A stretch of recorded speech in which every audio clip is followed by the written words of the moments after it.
Historians rely a lot on primary source evidence to interpret the past. But what do you do when multiple sources tell a different story of what happened? Learn about the many accounts of the execution of Anne Boleyn and consider what they tell us about a major moment in English history today on Footnoting History.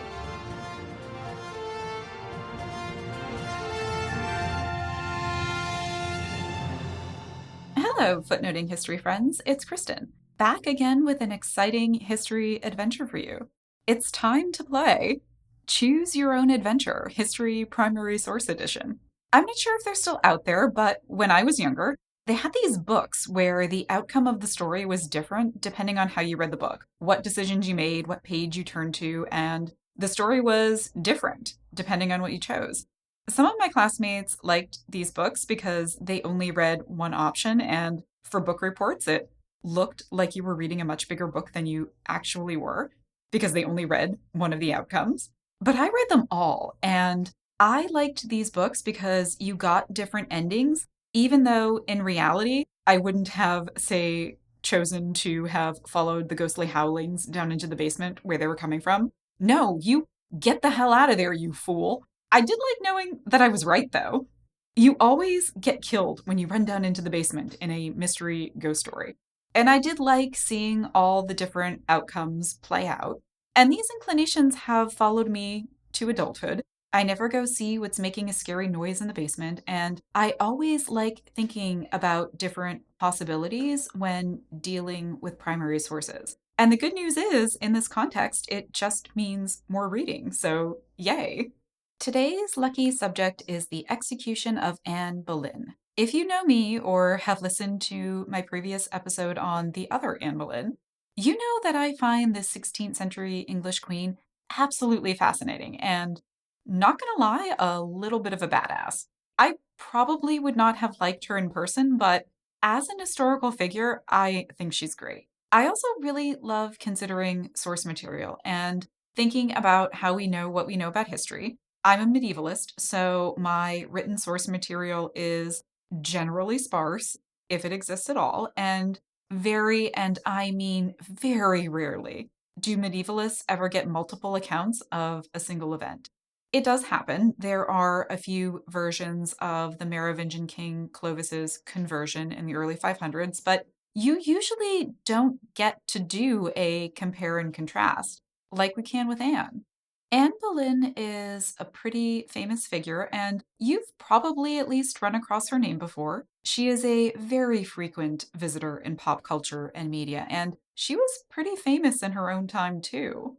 If you're listening to this on episode release day, which is May 18th, that's the eve of the anniversary of Anne Boleyn's execution.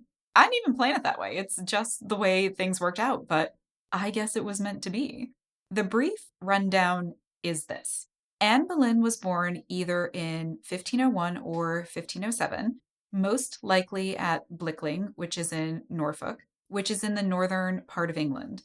I know I just gave you a lot of uncertainty there when I just said that we know a lot about her, but both those things are true.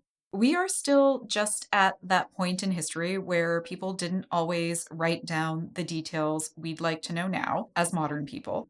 And birthdays and places were not usually things that people thought were important to mention in writing in the early 16th century. You don't start to get really good, consistent data like that until at least hundreds of years later. But we have a good ballpark for Anne. Her parents were Thomas and Elizabeth, and Thomas was a rich landowner and politician who would go on to acquire titles, and Elizabeth was a Howard whose father was an earl. The family was rich, well off, and connected, and Anne went abroad to be educated in foreign courts. Most famously, she was in France, where she learned, or honed, her wit and the sophistication that would go on to attract the attention of King Henry VIII when she returned home to the English court in 1522. Henry, of course, was married at the time to Catherine of Aragon, and that's a whole big thing that you can read about in many other places. But if you'd like a few suggestions, please visit the further reading for this page to get you started. If you like big drama and romance and betrayal, you won't be disappointed. Let me just say that. After years' struggle with the papacy, Henry also chose his own adventure and set Catherine aside. The marriage was formally annulled in May of 1533, but Henry had already married Anne a few months before. Details. Also, Anne was pregnant at the time with the future Elizabeth I. Anne was influential in many ways, one of which was her impact on the course of the English Reformation. And it was far more than just being an excuse for Henry to do what he wanted, just for the record. But being at the mercy of the whims of Henry VIII was no safe place to be, and yada, yada, yada. Anne, her brother, and a few other men found themselves accused of treason and, in Anne's case, adultery, and therefore at the business end of the axe in 1536. Although in Anne's case, it was a fancy sword. Which brings us back to our focus today, the accounts of that execution. And first, let me say that there are many. People either really loved or really hated Anne, and consequently, there was a lot written about her both during her time and after. In order to make this a bit manageable for us today, in no particular order, I'll give you just a few and then talk about what they kind of agree on and what they don't, and what exists only in their version. So who knows if it's accurate or not? And then we can think about where we can go from there. First up, I give you Eustace Chapuis's letter to Emperor Charles V, dated 19 May 1536. Eustace Chapuis was born in the Duchess of Savoy, which in the 16th century was part of the Holy Roman Empire. Today it's part of France. He was the imperial ambassador to England who arrived in 1529 and who was one of Catherine of Aragon's biggest supporters, which makes sense since Holy Roman Emperor Charles V was Catherine's nephew. Both Chapuis and Catherine, and her daughter Mary, for that matter, were Catholic. Chapuis hated Anne with a passion and calls her, quote, the concubine, in this letter and other places. An interesting detail that Alison Weir points out is that Chapuis was good at some languages, but he wasn't so fluent in English and had to have a secretary translate for him when he first got to England. He got better over the years, but Weir questions how much of English idioms he ever really got. So if you're thinking about his interpretation of what was actually said, it's a thing to keep in mind. He doesn't give you word for word speeches the way other writers do, but you get a paraphrase of some things. Maybe Chapuis was there at the execution and maybe he wasn't. In his letter, which he does write on the day it happened, he even gives you a time it happened, 9 o'clock in the morning. Chapuis says that only the Chancellor, Cromwell, and other of the King's Council were present, and that, quote, foreigners were not admitted. Chapuis would definitely have been considered a foreigner. Anne's execution did take place within the Tower of London walls and was not considered public by the standards of the day, and not just anyone could attend. He goes on in the letter to talk about things with the qualifier, it is said, or that other people told him. So he was present at court and writing in the moment, but he wasn't an eyewitness, it seems. I suspect that if he could have attended, he probably would have, and it would have been a big moment for him. Now, it is not clear that any of these writers that I'm going to talk about today were there in the moment. They maybe could have been, despite the attempt to keep the execution a very small, invite-only affair, but it was a big deal, and people maybe snuck in, maybe scaled the walls to see, maybe caught a glimpse through the open tower gate, maybe were part of the many workers who were inside the tower at any given time. Maybe there were prisoners who had a good view. There are tons of possibilities for people outside the official guest list to have witnessed the execution, but all of these are speculation. Next up, we have a very detailed description dated 10 June 1536, so pretty close to the event. It was written by an anonymous Portuguese person who, again, also would have been considered a foreigner and banned from attending the execution. We have no idea who this person was or how he or she got their information. And when I say it's detailed, it's super detailed. This writer tells you how many steps there were up to the scaffold. They tell you what Anne was wearing and how many ladies accompanied her. You get a verbatim final speech through the crowd. and one she gives to her ladies, the very final moments before that sword fell, and then where Anne was buried.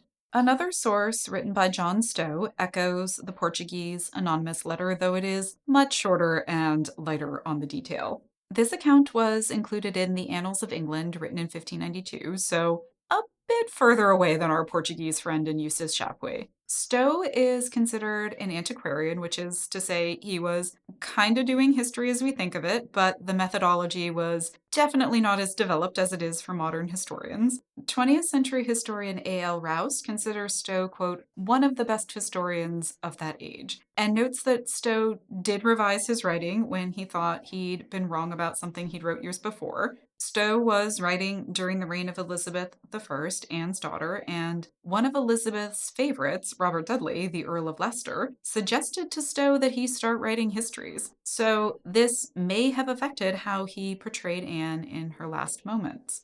The next account is also anonymous and slightly confused about what day it was. The account is dated May 16th, 1536. No one had been executed yet. This writer is identified as being, quote, imperial, aka from the Holy Roman Empire, like Chapuis. Whoever this dude was, they did not like Anne either. The account begins with, quote, the said queen, parentheses, unjustly called. So you know what this author thinks of her. There is a short paraphrase of a final speech and an account of Anne's last moments and what happened with her head and body after. The final account we'll talk about is from a very sympathetic writer, and it's a poem by Lancelot de Carl. De Carl, as you may have guessed, was French, and he was at the court of the future Henry II, writing poems and descriptions of coats of arms before he went to the French embassy in London in 1536. The poem, which was addressed to the French Dauphin, was written in London on June 2nd, 1536, originally in French. Anne, if you remember, spent time in the French court and was known for her chic French style. De Carl's poem is flowery. I mean, it's a poem. And Anne is described as beautiful, and her final speech is quite eloquent. The poem is pretty long. You get a lot of detail in it. So, what do all these sources agree on? Well, in 1536, before Anne Boleyn was executed by beheading, she said some stuff. We know that it was May 19th from other sources. Some of the sources I mentioned here also give that date: Chapuis, Stowe, Portuguese Anonymous. Our anonymous imperial source said that was May 17th, but I'm not going to dig him too hard for that one since people didn't always know precisely what day it was. So fine. It was May 19th. Chapuis said it was 9 o'clock in the morning. John Stowe says it was 8 o'clock. Close enough? De Carl and the anonymous authors don't say what time it was. Does it matter what time it was? Maybe. So, what stuff did she say exactly? The gist is more or less the same in these accounts. Portuguese writer says Anne said, quote, good people, I am not come here to excuse or to justify myself, but I am come here to die, and if in my life I did ever offend the king's grace, surely with my death I do now atone. And she says she doesn't blame her judges or the king, who was just the most awesome prince ever and who was always so great to her. Yeah, I know. But this is how these speeches often went. Dying well was a thing in the medieval and early modern worlds, and plus you didn't want to piss off the executioner in that moment or the king, who could make things really difficult for your surviving family. Anne also had some sad last words for her ladies, and Portuguese Anonymous's Anne says that her head didn't deserve to wear a queen's crown in life, and she did not make any confession of her fault. John Stowe has a somewhat similar version without the final farewell to the ladies. His Anne says she, quote, humbly submits to the law and doesn't blame other people and says basically, God knows my offenses. Oh, by the way, Henry, you're the most awesome king ever. Big thumbs up. De Carl's version is flowery, of course, and has Anne asking people to forgive her if she ever offended them, and that she's not going to rehash why she was up on that scaffold, but God knows everything and hopefully will be merciful. Also, by the way, too, Henry, you're so amazing and best of luck in all your future endeavors. Chapuis, well, his version seems to veer off a bit. He says Anne raised her eyes to heaven and cried for God and the king to grant her mercy for all her offenses before giving Henry 5 out of 5 stars, would recommend.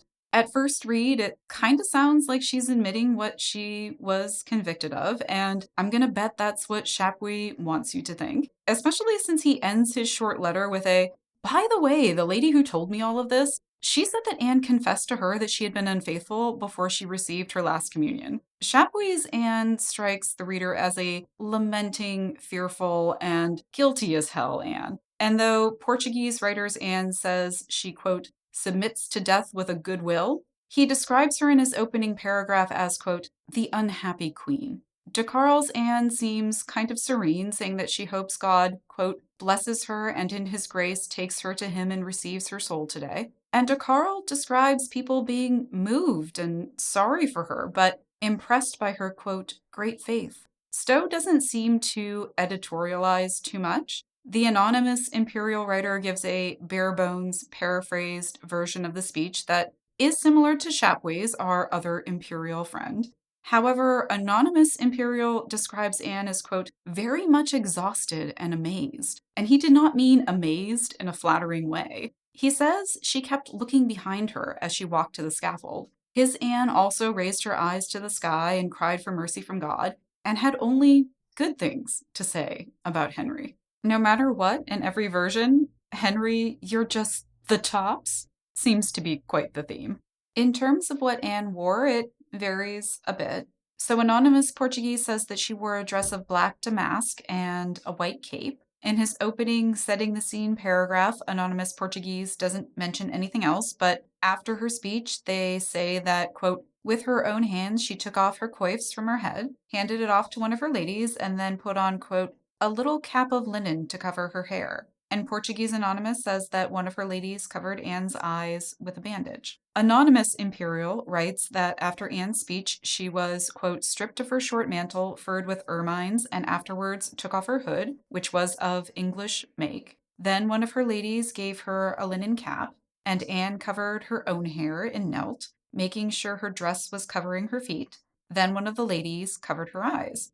De Carle talks a lot about Anne's demeanor, but has only passing mention of clothes. He says she had on, quote, a white collar and hood, which were removed. Then she knelt. When she knelt, one of her ladies removed her linen veil and used that to cover Anne's eyes. John Stowe had no comment on what Anne wore to the scaffold and makes no mention of her eyes being covered, just that she knelt down, prayed, and off came her head with one stroke of the sword. Lucky Anne. Chapuis seems not to have cared less what Anne wore or who covered her eyes, if they were covered at all. He spreads an unfounded rumor that he had to have known full well wasn't true. That, quote, it is said that Anne's head was to be put on Tower Bridge with other common criminals, at least for a little while. That is absolutely not what happened to Anne's head and body.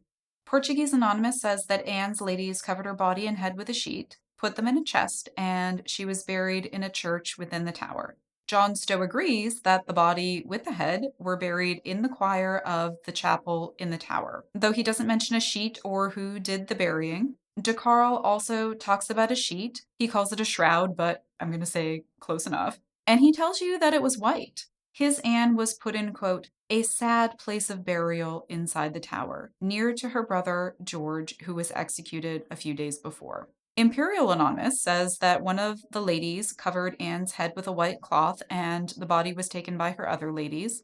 Both pieces were carried to the, quote, church nearest to the Tower of London. Piecing all this together, historians have figured that the location was the Chapel of St. Peter ad Vincula within the tower walls, and that was in fact confirmed in 1876 when, during renovations of the chapel, the remains of several people were found under the altar. At the time, people identified the skeletons of Anne, as well as Jane Grey and Catherine Howard. The skeleton identified as Anne's was found near to that of George Boleyn, her brother. This is an instance where, when written sources disagree or are silent or vague on an issue, you can use physical evidence to answer some questions. Historical sources rarely give you everything you want. The few we've talked about today are all unique in some way. Some agree with each other, some disagree, some give you descriptions that only exist in their version. You can do some comparing and contrasting and piecing together an event through the written accounts and the archaeology, but even when you're lucky enough to have multiple versions of an event, as an historian, you still need to do some sleuthing and interpreting. Only one person mentions that Anne wore black. Does that mean she did or didn't? Outlandish or known to be false things are the ones that jump out at us immediately for questioning. And it's easy to accept mundane or plausible details as true when maybe they're not. People agree on other details like the cap and the sheet, but you can't discount that these writers were basing their accounts on what someone else said, which maybe was right and maybe wasn't. Agreement doesn't mean accuracy, and eyewitness testimony doesn't mean the person got it right or was even trying to or didn't have an agenda coloring their account. Different people can watch the same event and come away with different interpretations of what happened. It's important to consider all the possibilities, and when you're lucky enough to have multiple accounts of one event, you have to stitch them together, kind of like a quilt, and then stand back and look at the big picture. All of which is both fun and frustrating and makes the work of an historian never quite done. What did Anne say in those last moments? How did she say it? What did she wear? Weigh the evidence, read it again, and read more, and choose your own adventure, historians, but know that there's always more to think about. And this May 19th, keep a thought for Anne. This has been Footnoting History. If you like the podcast, please visit our website where you can find further reading suggestions related to this week's episode, as well as a calendar of upcoming podcasts. Please remember that you can find this and all of our episodes captioned on footnotinghistory.com, as well as our YouTube channel. Please like and subscribe and share with your friends. If you'd like to help us keep Footnoting History open access, you can join us on Patreon or Ko-Fi, or by purchasing some Footnoting History merch. And always remember, the best stories are in the footnotes.